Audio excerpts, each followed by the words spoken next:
Hello, everyone, and welcome to Inspiration Morning Live. I am Christina Crowley, and happy Monday. I hope your Monday is going good. My computer is giving me a little bit of technical difficulties, so I apologize if there are some bumps in the road along this broadcast. But happy Monday, and I want to say thank you for joining me. And if you are joining me live, thank you so much. I really appreciate it. And those of you who join me in the replay, I appreciate you too. I know our schedules don't always match. And it's a good thing that you find me in the replay. I appreciate that. And if you're watching me live, please give me some hearts, give me some thumbs up. Share this with your friends on Facebook if you find that there's value in this for you. And I really appreciate those. It makes me feel good. And on a Monday that has a few bumpy starts, I totally appreciate it. But today I'm going to talk about the two things that you need and that will help you the most in getting going on your passion. And, then I want to start off by saying it may seem like the simplest thing, but it is a powerful thing. And the first thing is sharing it, stating it, letting the world know, or just letting yourself know. Maybe making a vision board about it. Maybe telling your closest friend about it. Telling anyone in a way that you're comfortable with, stating it to the universe, to put it out there for any kind of a woo-woo-ness that people may find that being. But sharing it, stating it, putting it on a piece of paper, I want to do X, Y, Z. I like vision boards because then you see it every day. I have two of them in my room that I see every morning as I get up. And, that to me it reminds me, okay, yeah, that's what I want to focus on today. That's the ultimate goal. And what I do today is going to build there. Sharing it, stating it, shouting it from the mountaintops is important. It's important saying that. Now, it doesn't mean that I have something on my computer popping up. There are, I apologize. There's something going on with my computer today. And those of you who have computers, and I'm not a Mac person. I wish I was. If I would have invested in a Mac a few years ago, I would have. It would have been. I would have been a Mac person and maybe much happier than. But sharing it with people. Now, it doesn't mean that, if it's a success or if it's not a success, that you should be worried about that in the moment. There have been many projects I've had that haven't been a success that I have shared with people, that I have shared with my close friends or my sister. And then there's some that have just gone to my vision board that I really haven't shared with anybody until I was most comfortable with it. If you don't have somebody who's supportive near you, a vision board works wonders. It just puts it out there. It puts it somewhere that you have stated it, that you have claimed what you want. And that's important. I know when I did my first book, I put it out there. I claimed it and I told a number of people, and I got bestseller status for maybe an hour or a few minutes on Amazon. But nonetheless, I got it. And it was because I told people about it, and they went and bought it, and a number of people liked it. One person gave me the most horrid review, and that's happened on my most recent one, because people don't understand grayscale, but that's part of the process. I told people and made it happen, and then the results came to me. And whether they're good or bad, that's what you can't be worried about when you're even just starting out. That's why a lot of people don't say it and claim it. What if I fail? And I've talked about that. Ad nauseum. I may bring it up again and talk about it in different ways this week, because you can't be worried about failing when you're just starting. I know a number of people do. So the second thing is put it on paper. Name it, claim it, and then put it on paper. When you fail to plan, you plan to fail. Name it. Put a plan in place. You can't get from A to B without putting the plan on paper.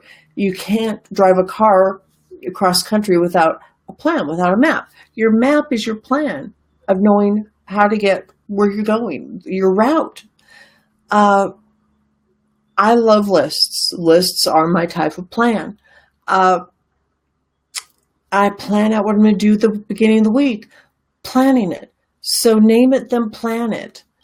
Planning is incredibly important in anybody's goals. I know that there are a number of cultures that plan out years and years and years in advance, even beyond what their lifetimes will be for their companies, for their nation, because that's what they do. That's how they focus in on what they want to be.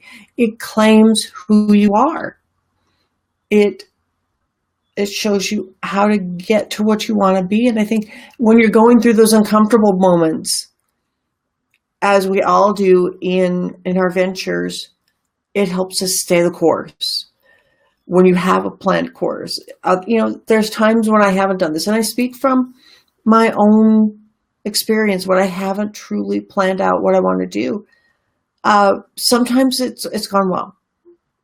Sometimes it hasn't, because I didn't anticipate whatever issue or problem came along. Like for say, my live this morning.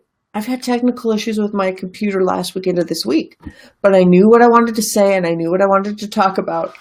And so it didn't totally throw me off course. Good morning. I want to say thank you for joining me. I'm talking about and because I've had such computer problems this morning, I've kind of forgotten what I'm talking about. 2 steps in getting started with anything. And the first step is name it, shout it out to the world, put it on a vision board, state it out loud to someone or something, or in a nonverbal way. Make sure that you state what it is you want to do. And the second thing is plan it. Plan what you want to do. Planning, it is essential. It is your roadmap. When you hit those bumps in the road, you look to your plan and you keep staying the course. As I was speaking of, when you don't have a plan, you kind of know where you're going. You don't necessarily stick to the course when there are some rough times that head your way. When I have computer problems, it totally frustrates me and flusters me, even though I'm pretty computer savvy and I know to ride these things out. When I have my plan in place, it's like, okay, like the other day, I knew what I was going to do for my day. I just adjusted. I just did my afternoon activities in the morning and turned off my computer, let it update, and went along my merry way. Came back in the afternoon. It kind of worked. It was enough to get me through what I had to do. And so with that plan, I was able to do what I needed to do. When I started out doing SEO, I stated it out, and then I was able to get clients. And then I made the plans of how I was going to do my work for them and what they were going to need. And I stuck to those plans. Planning it's essential. I know there's a number of people who are like, I don't want to. And that is a form of resistance when you don't want to plan. When you know what you want, but you don't want to plan, that is resistance speaking. That's keeping you where you are. And I'm guilty of this too. I am so guilty of it. There are a number of lofty goals that I have that I haven't mapped out yet, and I haven't spoken them to the world. And I'm working on that. We all work on that. We're all a work in progress. And, I need this as much as anybody does, but I've gone through the process before and I know that it works. And that's why I like to help people who are going after their passion. And because I've done this before, I know that it works, and I'm helping them with that. And then I continue to work through my own resistance, of what I want to do, stating it to the world and growing, and then making the plan. It's a wonderful process. And I really hope that when you're facing your biggest challenges, you have your plan and you know what to do, that when you're going for your goals, when you're going after anything, when anything comes and challenges you, you can do it and you can face it and keep on going. Alrighty, so what would you love to see me talk more about? What would you love to hear me talk about? What challenges you? I love doing these Facebook Lives, and I know a number of you watch them every day, and I appreciate that. And I get a number of viewers every day, but also I do this for you.